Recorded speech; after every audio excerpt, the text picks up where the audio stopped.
Hayyee baga nagaan dhuftan isiniin jecha guyyaa har'aa kana waan haaraa qabadhee isiniif dhufeen jira. Kunoo gara yuutuubii kiyyaa deemtanii maamila koo akkasin taatan isiniin affeeraa. Yuutuubii kiyya argachuudhaaf koppii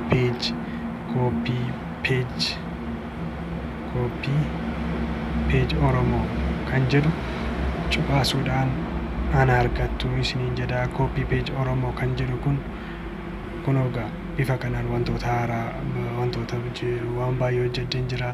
Na argachuu ni dandeessu isiniin jedha. Subscribe share gochuudhaan na deeggaraa isiniin jedha. Kunoo guyyaa har'aa wanta ani qabadhee isiniif dhufe akkamittiin feesbuukii keenya paaswoordii isaa jijjiiruu dandeenya kan jedhudha. Gara feesbuukii kiyyaa irratti deemnee waliin ni daawwannaa isiniin jedha. Kuni feesbuukii kiyya irratti immoo gara seetingii isaa hin deemna waliin. Gara seetingii isaa irra deemnee wantoonni baay'een jiru. Security and login kan jedhu irra hin galla. Duraan dursee maamiltoota keenya wantoota kanarra jiran wanta haaraa kan ta'e tokko isiniin agarsiisa.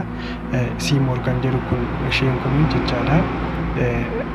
Irra hin galla. Namoonni tariitii kanaan dura feesbuukii keessan paaswoordii irratti fayyadamtanii yookaan immoo qafoo namaa irratti dhiisuu dandeessu. Bilbila namaa irratti dhiisuu dandeessu. Yookaan immoo namni isin jalaa paaswoordii isaa haatuu hin danda'a jechuudha.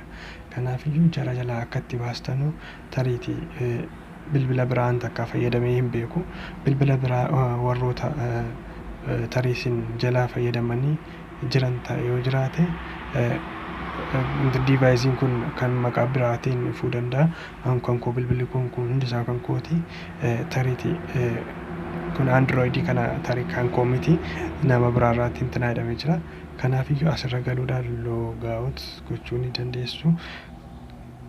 Kanaafiyyuu gara sanaa gara namichichaa kan jirurraa sin ba'a.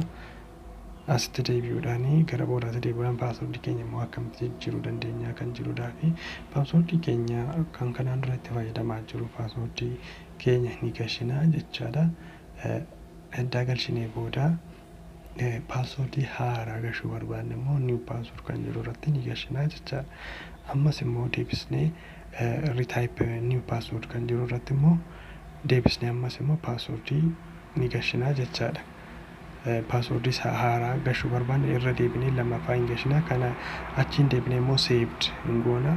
Isaan booda paaswoordiin keenya hin jijjiiramaa jechaadha. Ani yeroo dhiyootti gatiin paaswoordii koo jijjiiree fi kanaafuu deebi'ee amma immoo jijjiiree isin agarsiisuu hin danda'u.